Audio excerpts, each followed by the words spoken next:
The cold morning air bit through Hauptmann Klaus Weber's flight jacket as he stood on the concrete apron of Juvincourt airfield in northern France.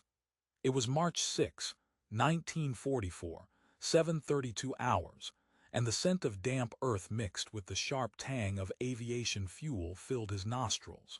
His fingers traced the familiar contours of the Iron Cross first-class pin to his chest, the metal still warm from his body heat. At 23 years old, with 47 confirmed kills painted in neat white crosses below his cockpit, Weber represented everything the Luftwaffe believed made them superior. Through his leather gloves, he could feel the vibration of the Daimler-Benz DB605 engine of his Bf 109G-6 as mechanics made final adjustments. The morning sun caught the sleek lines of the fighter, its dark green camouflage seeming to absorb the weak light. In the distance, the rumble of artillery from the front lines provided a constant, ominous bass note to their morning preparations. "Another day, another batch of American farm boys trying to play pilot," said Lieutenant Fritz Bauer, his wingman, clapping Weber on the shoulder. Bauer's breath misted in the chill air, his face split in a confident grin. "I heard intelligence says they're sending over more of those fat Thunderbolts today. Maybe we'll both make ace in a day." Weber allowed himself a small smile. In his nearly 200 combat missions, he'd never lost a dogfight to an American pilot. The mathematics of aerial combat, as taught by the Luftwaffe's most experienced instructors, seemed irrefutable. The Bf-109 was lighter, more agile, with a better rate of climb than anything the Americans had fielded. Their pilots had years of combat experience against the best the British and Soviets could throw at them. The Americans, they were factory workers and farmers with barely enough flight hours to keep their clumsy machines in the air. But something had been nagging at Weber lately, a small, persistent doubt that he hadn't voiced to anyone, not even Bauer. There were numbers in the intelligence briefings that didn't add up. Reports of Thunderbolts outdiving 109s at altitudes that should have been impossible. Rumors of a new variant that could match their climb rate. His commanding officer, Major Strauss, had dismissed them all as combat fatigue hallucinations or propaganda exaggerations. Weber climbed into the cockpit, the familiar scent of leather, oil, and sweat enveloping him. He adjusted his oxygen mask, checked the instrument panel, and gave the thumbs up to the ground crew. The canopy slid shut with a solid thunk, sealing him in his element. What Weber couldn't know, as he taxied toward the runway, was that exactly 187 kilometers to the west, 16 P-47 Thunderbolts of the 56th Fighter Group were already climbing through broken cloud cover at 12,000 feet, and the events about to unfold over the next hour would shatter every assumption the Luftwaffe had made about American air power. The confidence Weber and his comrades felt wasn't born from arrogance alone. It was built on years of demonstrable superiority. From the Spanish Civil War through the Battle of Britain and the Eastern Front, German fighter pilots had established kill ratios that seemed to validate their tactical and technical supremacy. Through 1942 and most of 1943, Luftwaffe statistics showed German pilots achieving an average kill ratio of 3.21 against Western Allied aircraft. When facing Soviet air forces, that number sometimes climbed as high as 8.1. Intelligence reports from the Abwehr painted a picture of American industry struggling to produce capable aircraft in meaningful numbers. A captured document from early 1943 estimated Republic Aviation's production of P-47s at no more than 80 aircraft monthly. The reality, unknown to German intelligence analysts, was that Republic's Farmingdale factory alone was producing 240 Thunderbolts per month by January 1944, with Evansville adding another 120. The numbers were about to get much worse for the Germans. Cultural and technical prejudices ran deep. A classified Luftwaffe assessment from 1943 stated that American aircraft design philosophy prioritizes crew comfort and operational simplicity over combat performance. Another report claimed American pilots lacked the instinctive flying ability and killer instinct of German aces. These assumptions were about to be tested in the most brutal way possible.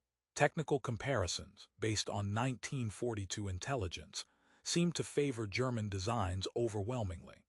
The standard Bf-109 G-6 could climb at 33.0 feet per minute, while early P-47 models managed only 25.0. The German fighter was nearly 2,000 pounds lighter, with a lower wing loading that promised superior maneuverability. On paper, it was no contest, yet there were warning voices, mostly ignored.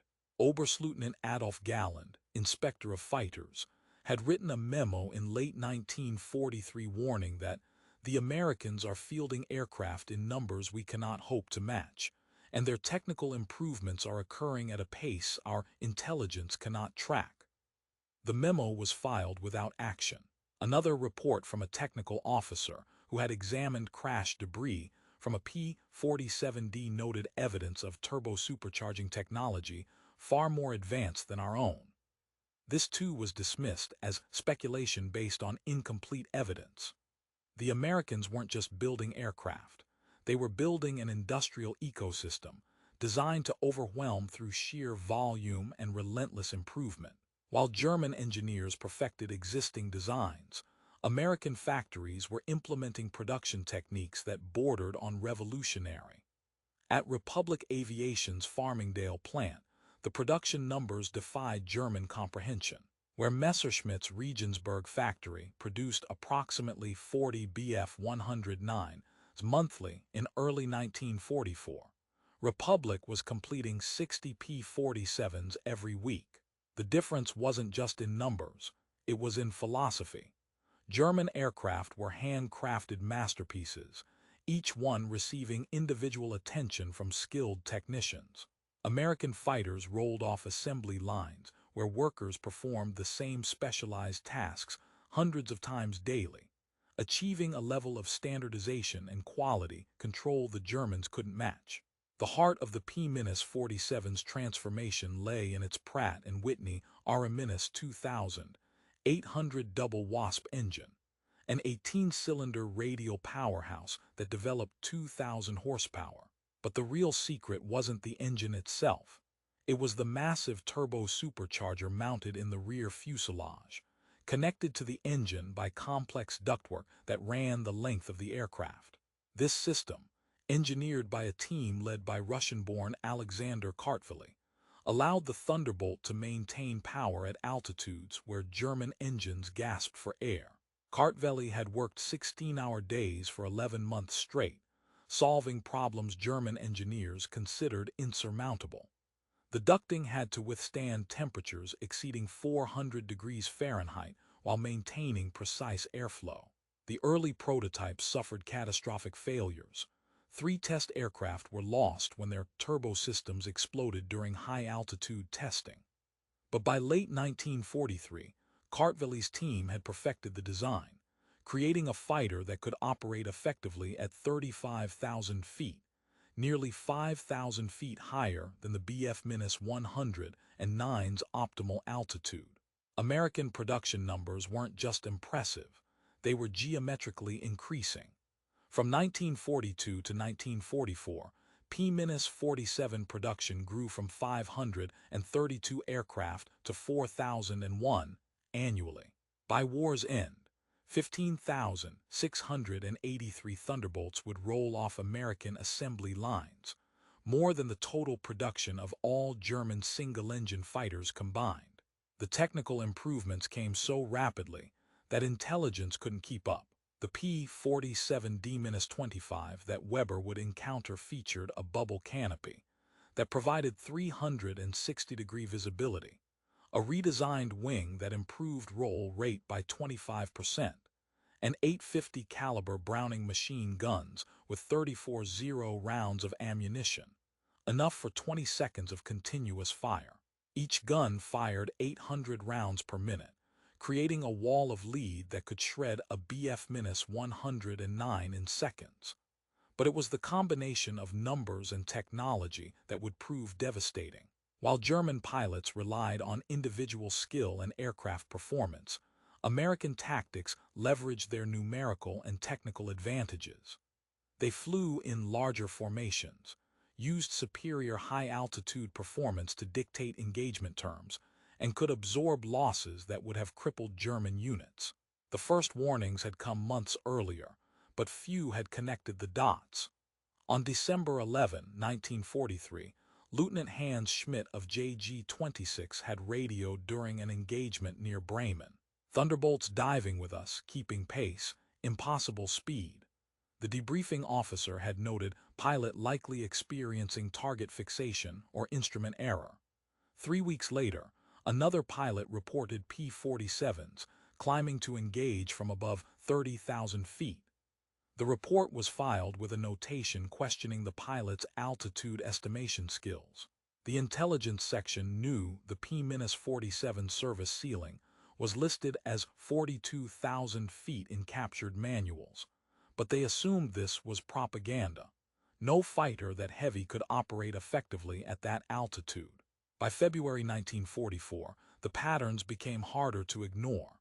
Loss rates for experienced pilots began climbing inexplicably. Where the Luftwaffe had maintained a consistent 3-1 kill ratio through 1943, January and February saw that advantage shrink to 1.81. Veteran pilots who had survived hundreds of missions were falling to Thunderbolts in circumstances that defied established tactical wisdom. Major Friedrich Kempf, a 68 victory ace, filed a detailed report after barely surviving an engagement on February 22. "The Thunderbolts we face today were not the clumsy aircraft we encountered 6 months ago," he wrote. "They outdived us consistently, maintained energy through maneuvers that should have bled their speed, and their pilots showed tactical sophistication not previously observed." Kempf's report took 3 weeks to reach Luftwaffe High Command. When it arrived, it was marked for further study and filed behind more pressing concerns about bomber streams and production shortages. The system was designed to process information, not question fundamental assumptions. The psychology of denial played its part.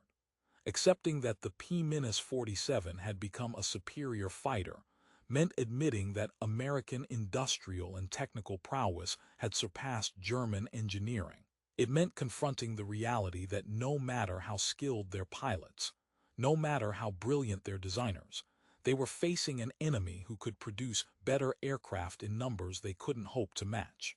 For the pilots flying daily missions, the evidence mounted incrementally. The Thunderbolts seemed to appear in larger formations each week. Their tactics grew more aggressive. They stopped breaking off engagements when the Germans used their traditional advantages. Something had changed, but the official briefing still described the P-47 as inferior in all aspects except rugged construction. Weber had noticed the change himself, though he hadn't articulated it to his superiors. The Thunderbolts they'd engaged last month had been different, more confident, more aggressive. Their pilots seemed to know something he didn't, but like his comrades, he attributed this to better training or new tactics, not fundamental improvements in aircraft performance. What none of them realized was that they were seeing the leading edge of a tidal wave.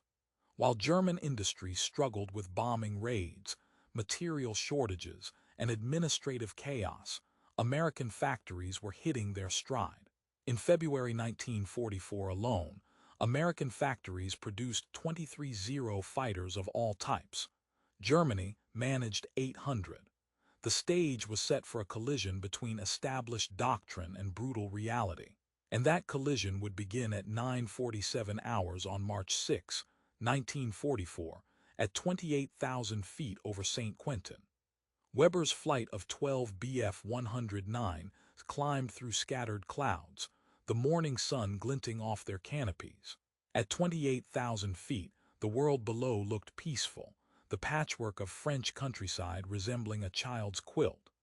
The temperature outside was -38 degrees C, and Weber could feel the cold seeping through the cockpit glass. "Bandits, 11 o'clock high," came the calm voice of their flight leader, Hauptmann Richter. "Looks like 16, maybe 18 Thunderbolts." Weber scanned the sky, his eyes picking out the distinctive silhouettes of the P-47s about 5,000 feet above them. The numbers were manageable. They'd faced worse odds and prevailed through superior aircraft performance and pilot skill. "Remember, they'll try to dive on us," Richter continued. "We climb, let them waste their energy, then pick them off when they're slow." Standard doctrine, standard solution. It had worked dozens of times before, but as Weber watched, something felt different. The Thunderbolts weren't diving immediately. They were spreading out, maintaining their altitude advantage, seeming to wait. Then he saw the second group, and the third. "Main got," Bauer's voice crackled over the radio. "There's more coming in from the north." Weber's eyes darted to the 10 o'clock position. Another 16 Thunderbolts, same altitude. Then at 2 o'clock, a third group. His stomach tightened. This wasn't the disjointed, poorly coordinated attacks they'd faced before. This was different, organized, methodical. The radio came alive with terse communications as other pilots spotted the additional formations. The comfortable numerical advantage they'd assessed moments before had evaporated. Now they were looking at nearly 50 enemy aircraft against their 12. "All units, maintain formation," Richter ordered, his voice tight. "We have the altitude advantage on the lower group. We'll engage them first." But the Thunderbolts weren't cooperating with German tactical planning. The highest group began a shallow dive, not the steep, energy-bleeding attacks they were known for. They were maintaining their speed, their formation tight and disciplined. Weber's eyes narrowed as he watched their approach. These Thunderbolts looked different, sleeker, with teardrop canopies instead of the razorback fuselages he was used to, and they were moving with an assurance he hadn't seen before. The first group of P-47s hit them not with diving attacks, but with slashing passes that maintained their energy. Weber watched in disbelief as a Thunderbolt pulled up from a firing pass and began climbing again, something that should have been impossible for an aircraft of its weight. "Brake right, brake right," someone screamed over the radio. Weber saw a Thunderbolt lining up on Bauer's aircraft. The P-47's 850 caliber guns flashed, and tracers reached out toward the 109. Bauer broke hard left, then right, his aircraft shuddering with the violence of the maneuver. The Thunderbolt stayed with him. That shouldn't have been possible. The 109's lighter weight and lower wing loading should have allowed it to outturn the heavier American fighter. But the P-47 wasn't just keeping up, it was gaining position. Bauer's voice came through, strained with G-forces. "I can't shake him. He's sticking like—" The transmission cut off as Weber watched Bauer's aircraft take multiple hits along the wing root and fuselage. Smoke began pouring from the engine. Weber pushed his own throttle forward, coming to his wingman's aid. He positioned himself for a deflection shot on the pursuing Thunderbolt, leading the target perfectly. His 20 cannon and machine guns spat fire. The Thunderbolt took the hits and kept flying. Weber saw rounds striking the American aircraft's wing and fuselage, but it showed no sign of critical damage. The P-47's legendary ruggedness wasn't just a myth. Then the Thunderbolt did something that made Weber's blood run cold. Instead of breaking off, it pulled up into a steep climb, its speed barely bleeding off. The P-47 soared upward as if weightless, its engine producing power at an altitude where the 109's DB-605 should have been dominant. "Altitude performance," Weber muttered to himself, remembering the dismissed reports. They weren't exaggerating. The radio became a chaos of overlapping transmissions. "Multiple bandits on my tail, can't outclimb them. Where are they coming from? Braking left, need support." Weber found himself engaged with 2 Thunderbolts, their pilots working in perfect coordination. One would make a firing pass while the other covered, then they'd switch roles. The tactics were sophisticated, professional, deadly. He managed to get a good burst into one of them, seeing pieces fly off the wing. The Thunderbolt shuddered but maintained control, breaking off to regroup. The resilience was staggering. Looking around, Weber saw the battle was going badly. Of their 12 109s, he could only see 5 still flying. The sky seemed full of Thunderbolts, their distinctive silhouettes everywhere he looked. Then he saw something that made his stomach drop. Through a break in the clouds below, he spotted a fourth formation of P-47s climbing to join the fight, and beyond them a fifth. This wasn't a battle. This was systematic annihilation. His fuel warning light blinked on. The 109's limited endurance, always a weakness, was now becoming a death sentence. The Thunderbolts, with their larger fuel capacity, could stay and fight long after the German aircraft had to disengage. "Weber, break off." Richter's voice cut through the radio chaos. "All units disengage. Head for cloud cover."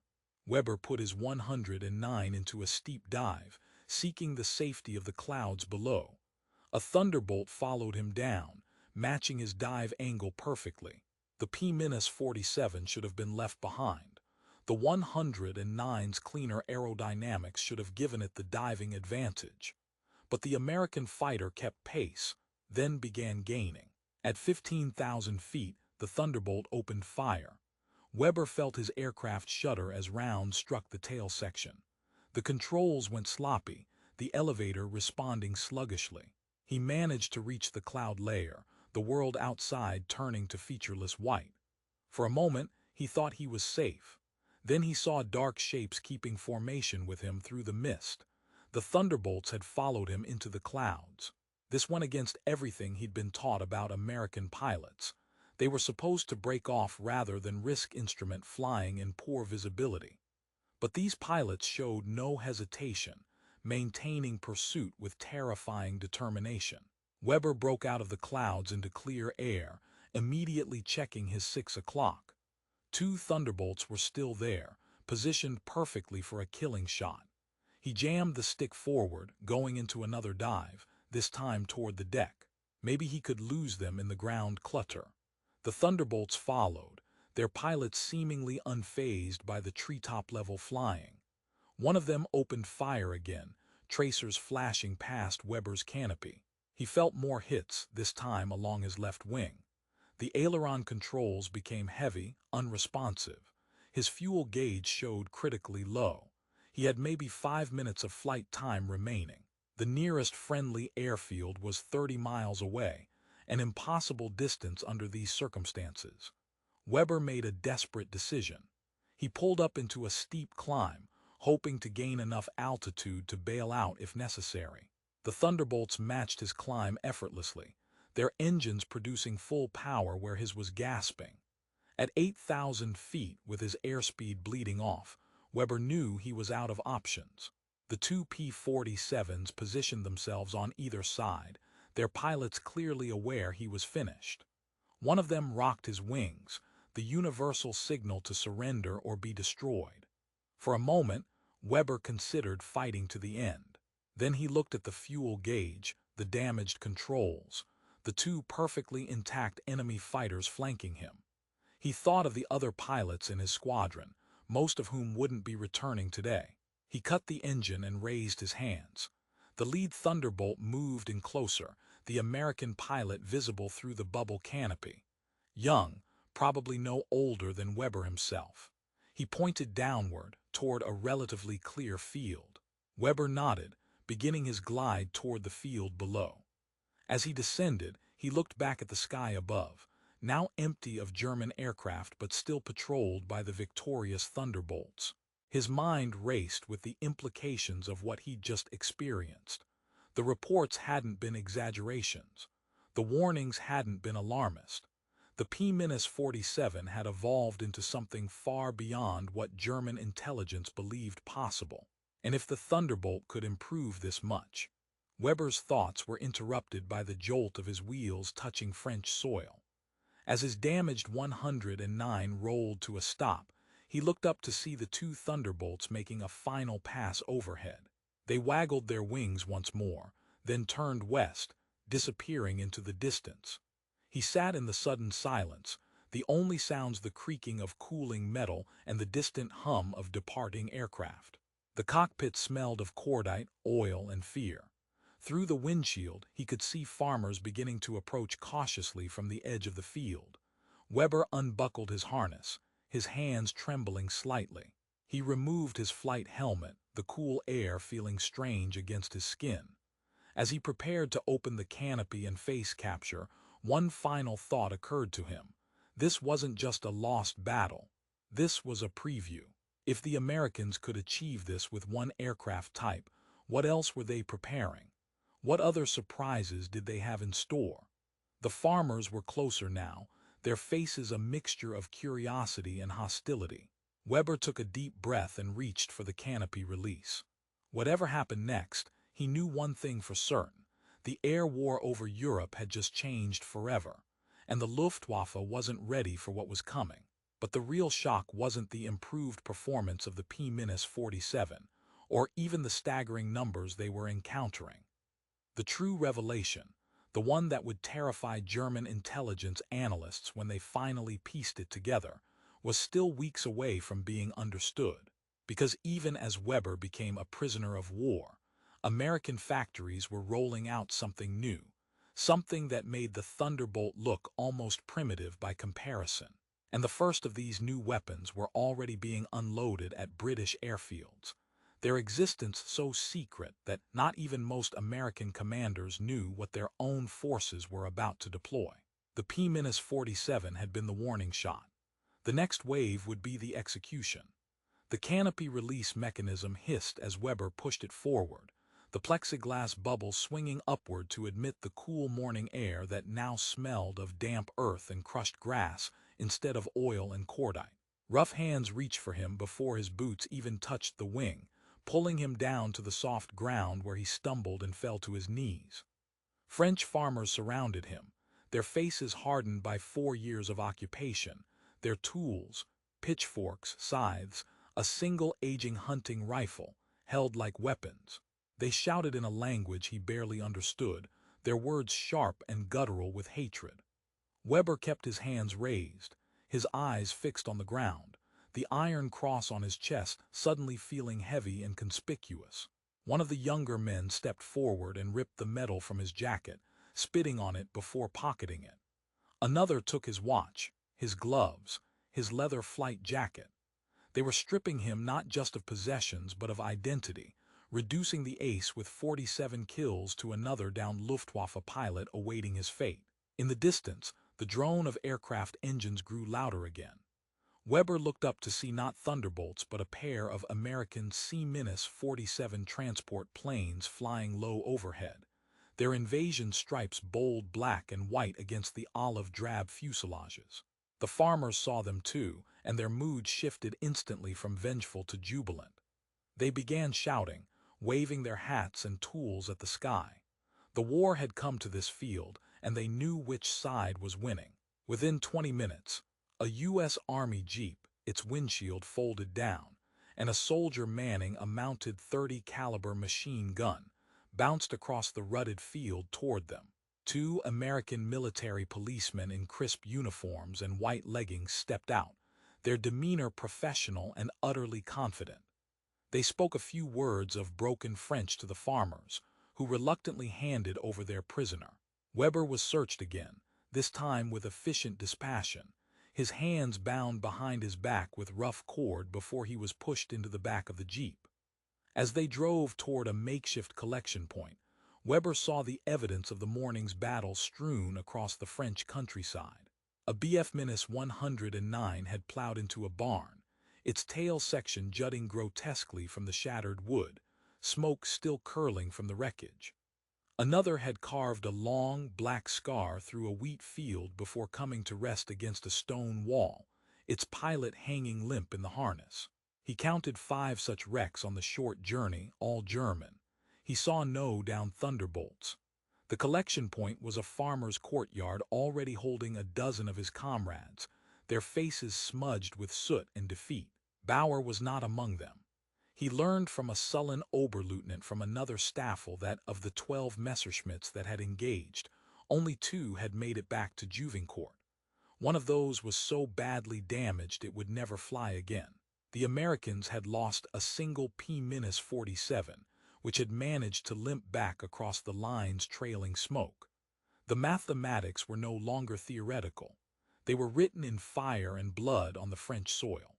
The shock of the tactical defeat on March 6, 1944, was profound, but its true scale would only reveal itself in the weeks that followed. A creeping tide of statistical horror that drowned the Luftwaffe's fighter arm in a sea of irreplaceable losses. The day after Weber's capture, March 7, the 8th Air Force mounted its first 1,000-bomber raid on Berlin. The skies over the Reich were darkened not just by the bombers, but by the swarms of escort fighters that now ranged deep into Germany with impunity. The P-47s, and the even longer-ranged P-51 Mustangs that were beginning to appear in terrifying numbers, were no longer just defenders. They were hunters. At Juvincourt, the mood turned from confidence to grim desperation.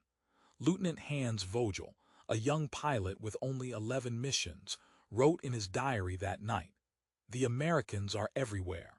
They fall on us from heights we cannot reach. Bauer is gone. Weber is gone. Richter was shot down this afternoon trying to land his damaged plane. The Staffel is a ghost of what it was a week ago." The briefing officer still speaks of tactical advantages and enemy weaknesses, but the empty chairs in the mess hall tell a different story. We are not being outfought. We are being erased. By March 15, the casualty reports reaching Luftwaffe Reich headquarters in Berlin were catastrophic.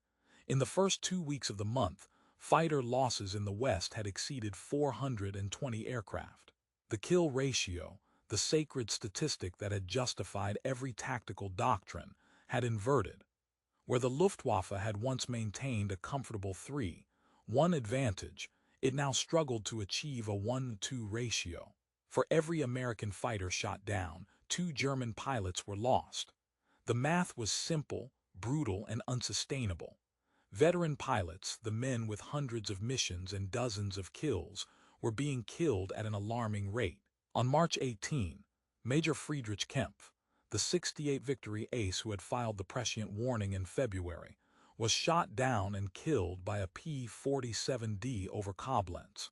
His wingman reported that Kempf's 109 had simply been outclimbed by the heavier American fighter after a diving attack, a maneuver that would have been unthinkable a year prior. The institutional denial began to crack under the weight of empirical data.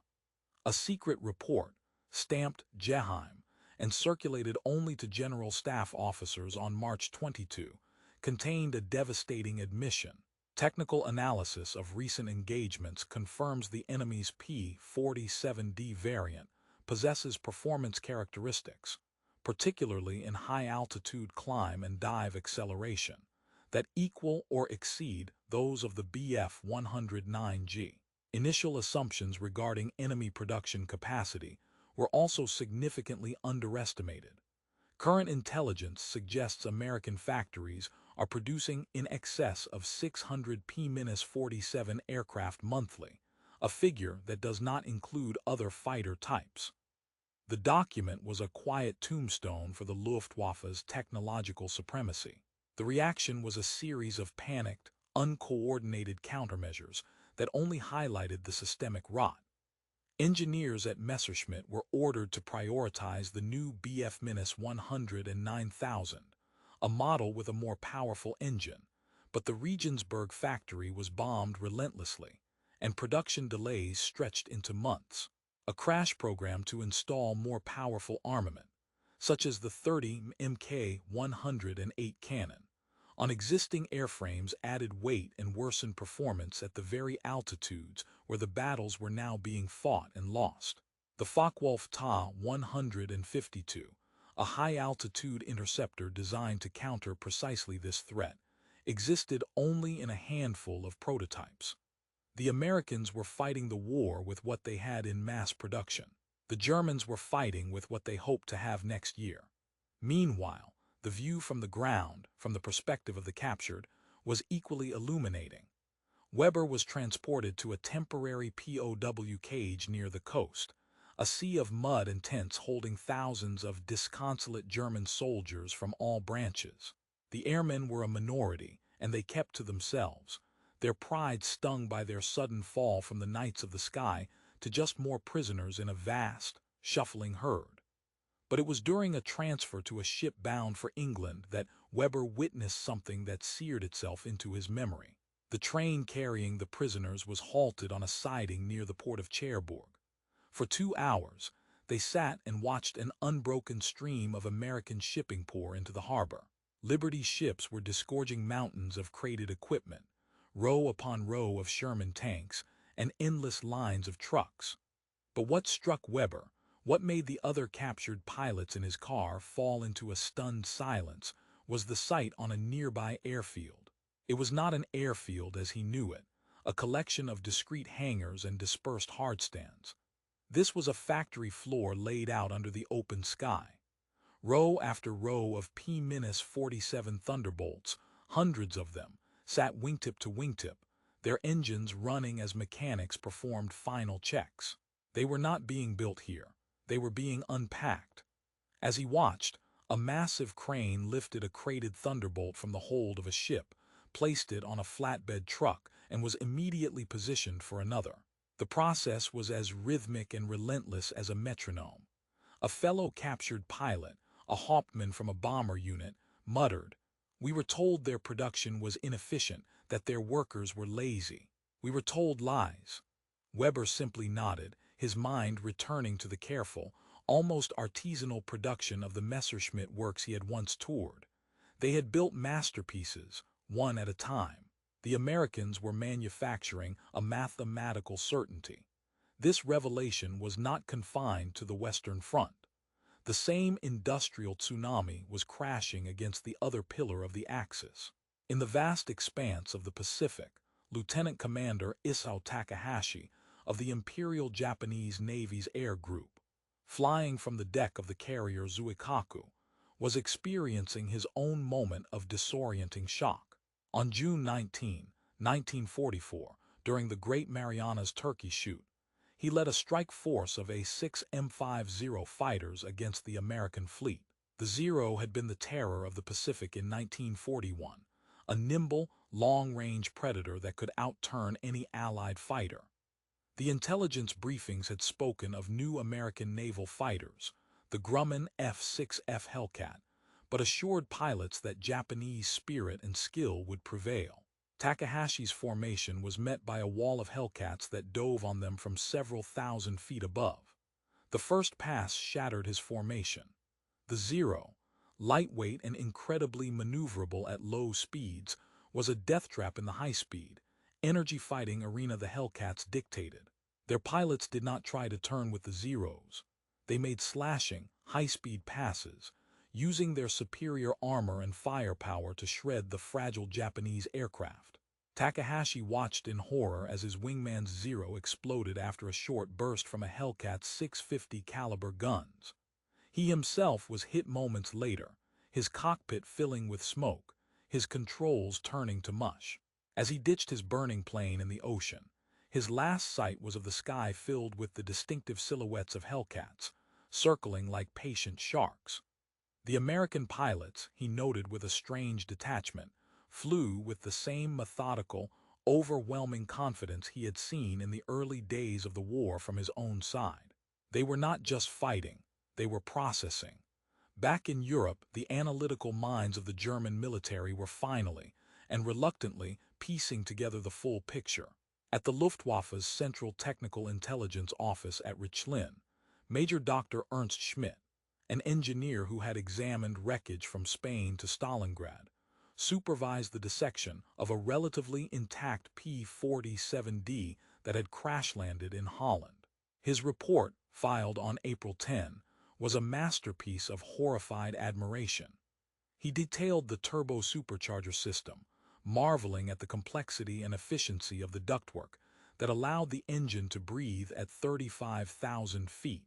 He noted the sheer ruggedness of the construction, the self-sealing fuel tanks that could absorb multiple hits, the radial engine that could continue running with cylinders shot away, the armor plate that protected the pilot from all but the most direct hits. "The aircraft is not a work of art in the sense of our own designs," he wrote. "It is a tool, a perfectly designed, mass-produced tool for the specific purpose of establishing air superiority. Its qualities are not accidental. They are the inevitable result of a design philosophy that prioritizes survivability, firepower, and performance in that order. We have been designing dueling swords. They have designed a slaughterhouse cleaver." This technical assessment reached the highest levels of command, where it collided with a reality that was no longer deniable. In a bunker deep beneath Berlin, Reichsmarschall Hermann Göring was presented with the cumulative loss figures for the first quarter of 1944. The numbers were apocalyptic. The Luftwaffe had lost over 22 fighter pilots in the West alone between January and April. The training schools were turning out barely 800 new pilots a month, and their training time had been slashed from 6 months to 8 weeks. The aces, the living legends, were almost all dead or captured. The replacements were boys who could barely take off and land, sent into a meat grinder controlled by confident, well-trained American pilots flying superior aircraft. Göring reportedly stared at the figures for a long time before slamming his fist on the table and shouting, "These numbers are lies. The Americans cannot produce pilots any faster than we can. This is defeatist propaganda." But the empty airfields and the ever-tightening ring of Allied bombers over German cities were a propaganda that could not be ignored. The psychological impact on the German fighter arm was devastating. A sense of futility began to permeate the squadrons. Pilots who had once scrambled with eager aggression now did so with a heavy sense of dread. They called the formations of P-47s and P-51s the Little Friends, a nickname that belied the terror they inspired. Veteran pilots began to adopt desperate, almost suicidal tactics. Some tried to ram the American bombers when they could not get through the fighter screen. Others simply broke formation and fled, preferring the disgrace of a court-martial to the near certainty of death in a hopeless dogfight. The casualty rates spiraled further. In May 1944, the week before D-Day, the average life expectancy for a new German pilot on the Western Front was just 3 combat sorties. The strategic consequences were immediate and total. The Allied air forces achieved what their planners had called Big Week in February, the systematic destruction of the German fighter force as a viable defensive entity. With air superiority won, the D-Day landings on June 6, 1944, proceeded with barely a glimpse of the Luftwaffe. The beaches of Normandy were strafed and bombed by Allied aircraft with near impunity. The German armored divisions, like the Panzer Lehr, were shredded from the air as they tried to move towards the front, their movements paralyzed by a constant, hovering threat from above. The battlefield had become transparent to the Allies and opaque to the Germans. The P-47, in its ground attack role as the Jug, proved even more deadly than as a dogfighter, its 8 machine guns and ability to carry bombs and rockets turning it into a flying artillery piece that could respond in minutes to calls from ground forces. Weber, now in a POW camp in rural England, learned of the Normandy landings from a carefully hidden radio. The news was met with a grim silence by the veteran soldiers and airmen in his barracks. They had known it was coming. The debate was not if the Allies would win, but when. As the summer of 1944 wore on and news filtered in of the collapse of Army Group Center on the Eastern Front and the Allied breakout at St. Lo, the war took on an air of inevitability. The guards became less strict, the rations a little better. The Americans, it seemed, had plenty of everything. The final, crushing confirmation of the new reality came from an unexpected source. In late July 1944, a new shipment of prisoners arrived at the camp, among them a haggard Lieutenant Fritz Bauer, Weber's old wingman. He had not died in the March 6 battle, but had been severely burned after bailing out. After months in a French hospital, he had been transferred to the British. That night, in the quiet of their barracks, Bauer told Weber what had happened after he was shot down. He had seen the rest of the battle from his parachute. He described the same thing Weber had witnessed: the endless streams of American fighters, the confident, aggressive tactics, the shocking performance of the aircraft. "They were toying with us, Klaus," Bauer said, his voice a low rasp. "It was not a fight. It was a demonstration."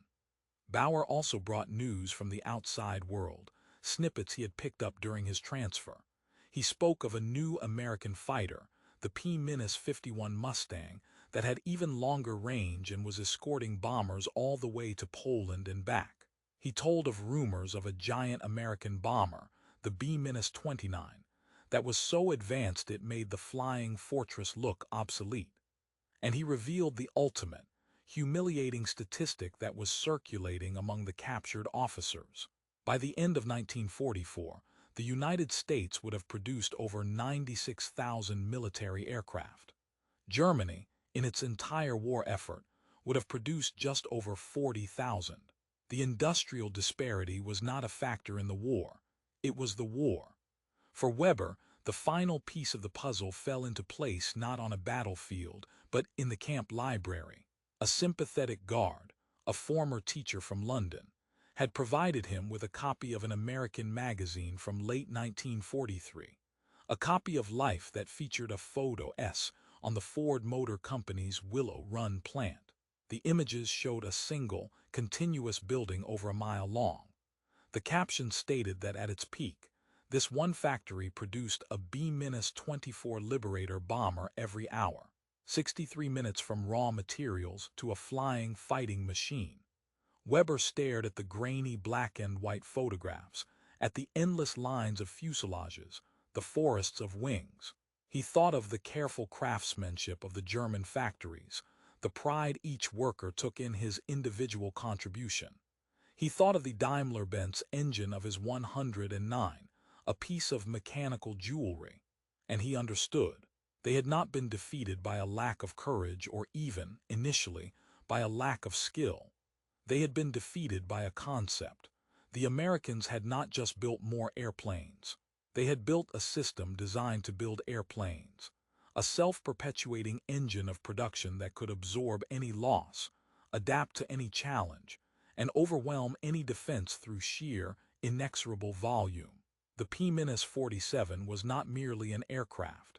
It was the physical manifestation of that system, a cog in a machine so vast its output was measured not in units, but in weight. The war ended for Klaus Weber on a bright spring morning in May 1945, not with a bang, but with a quiet announcement over the camp loudspeaker. Germany had surrendered unconditionally. There was no cheering in the German compound, only a profound, exhausted silence. The guards unlocked the gates and simply walked away. For a long time, no one moved. Then slowly, men began to shuffle out, blinking in the sunlight, citizens of a country that no longer existed. Weber stood at the gate, looking out at the English countryside.